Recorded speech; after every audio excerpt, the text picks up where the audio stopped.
एक ऐसा क्रांतिकारी भी था जिसका प्लान अगर कामयाब हुआ होता, साथी ने गद्दारी नहीं की होती तो देश 32 साल पहले ही यानी 1915 में स्वतंत्र हो गया होता। जब भय में लोग घरों में भी सहम कर रहते थे, वो अकेला जहां अंग्रेजों को देखता उन्हें पीट देता था। यह थे जतींद्रनाथ मुखर्जी, जो साथियों के बीच बाघा जतिन के नाम से प्रसिद्ध थे। जब उन्होंने अपने क्षेत्र में एक बिगल घोड़े को नियंत्रित किया तो वह अपनी बहादुरी के लिए आसपास मशहूर हो गए। पिता की मृत्यु के बाद उनकी परवरिश उनके ननिहाल में हुई। अपने मामा के साथ अक्सर उनका मिलना रविंद्रनाथ टैगोर से होता था, जिसने उनके जीवन को बहुत प्रभावित किया। वो ध्रुव, प्रहलाद, हनुमान और राजा हरिश्चंद्र जैसे रोल नाटकों में करने लगे। इसी दौरान उन्होंने एक भारतीय का अपमान करने पर एक साथ 4 अंग्रेजों को पीट दिया। अंग्रेज भी उनसे उलझने से बचने लगे। कलकत्ता सेंट्रल कॉलेज में पढ़ने के दौरान वो स्वामी विवेकानंद के पास जाने लगे, जिनसे उन्हें भरोसा मिला कि स्वस्थ फौलादी शरीर में ही स्वस्थ मस्तिष्क निवास करता है। 1899 में मुजफ्फरपुर में बैरिस्टर पिंगले के सेक्रेटरी बनकर पहुंचे, जो बैरिस्टर होने के साथ साथ एक इतिहासकार भी था, जिसके साथ रहकर जतिन ने महसूस किया कि भारत की एक अपनी नेशनल आर्मी होनी चाहिए।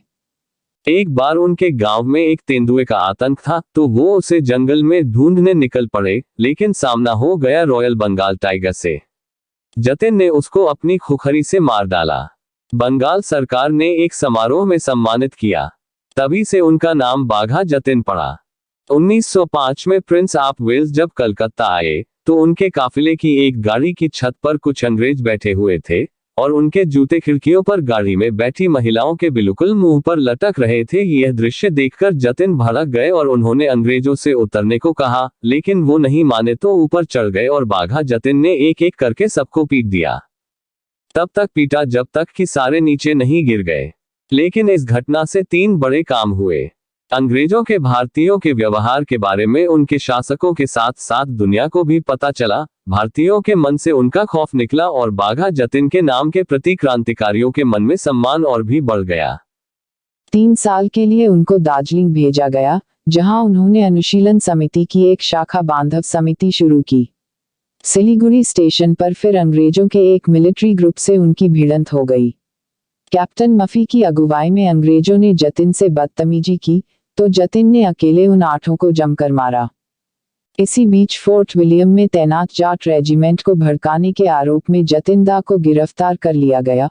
उन दिनों फोर्ट विलियम से देश की सरकार चलती अंग्रेज सरकार बाघा जतिन, अरविंदो घोष, रास बिहारी बोस जैसे कई बंगाली क्रांतिकारियों से तंग आ गई थी।